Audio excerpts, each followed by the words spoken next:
அழைப்புகளை ஏற்று வரவேண்டுள்ள மாட்டினுடைய உரிமையாளரும் சாதிகளும் தயவு செய்து காலதாமம் செய்யாமல் தங்களை வரவேற்று சுமார் என்பவர் அழைக்கப்படுகிறாரா நாகப்பன்பட்டி ஜோதி கோரிப்பட்டை வைரவேல் வீரமணி ஆண்டவருடைய காரைக்குடி கருப்பணன் சேர்வை நினைவார் ரிதன்யாசிரி கொல்லக்காட்டுப்பட்டி கற்பக விநாயகர்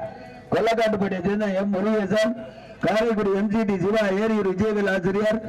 தஞ்சை அம்மன்பேட்டை ஆர்டிஆர் திருப்பாலை விசால் கூத்தலூரை சேர்ந்த முன்னோடி கருப்பர் கூத்தலூர் ரியாஸ்ரீ கோட்டையூரை சேர்ந்த சிதம்பரம் மண்டலம் கொத்தடி சோழையாண்டவர் தொழில்நுட்ப இன்ஜினியர் பாஸ்கர் மகேஸ்வரி ஆவணிப்பட்டி பழனியப்ப தேவர் கே ஆத்தங்குடி செல்வம் நினைவாக சிவா தேனி மாவட்டம் பேரியை சேர்ந்த KSP கவினேஷ் நண்பர் காரைக்குடி கலனிவாசல் விஸ்வநாதன் இருக்கியா சித்தகஞ்சம்பட்டி பெரிய ஐயனார் மாவூர் தேவதாரணி ஆட்டுக்குளம் குருசாமி அம்பலம் பாகமேரி தொழிலதிபர் புகழேந்தி அவனியாபுரம் அழக நினைவாக SKR மோகன் சாமிக்குமார் ஆலம்பட்டி பர்மாகாளி கொடிமங்கலம் திருப்பதி அம்பலம் தெற்குப்பட்டி பிரேம்பரா பனங்குடி பெரிய நாயகம்மான் 11 வண்டி உரிமையாளர் வாங்க.